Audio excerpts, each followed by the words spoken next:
বন্ধুরা, আপনাদের কি কিচেন রুমে তেল পড়ে গেছে? আমার মতন গৃহিণী আপনারা কি টেনশন করছে? আপনাদের এভাবে তেল পড়ে যায়, তাহলে আপনারা কি করবেন?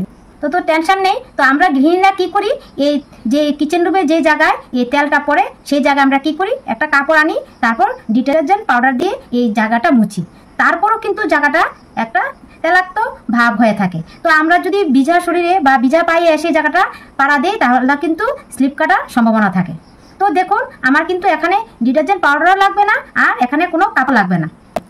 শুধুমাত্র একটা উপকরণ দিয়ে কিন্তু কাজটা খুব ইজিলি করা যাবে। তো দেখুন, তো আমার সেই উপকরণটা হলো আটা বা ময়দা। তো আমাদের প্রত্যেকের কিচেনের রুমে কিন্তু আটা বা ময়দা অ্যাভেলেবেল কিন্তু থাকে।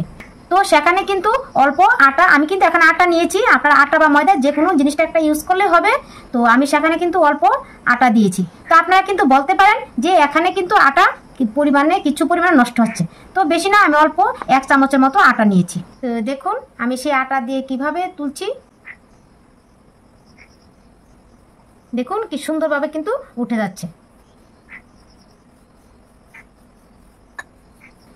তো দেখুন এখানে কোনো স্পট আছে কিনা, কোনো স্পট নেই, আর তেলাক্ত ভাবও নেই।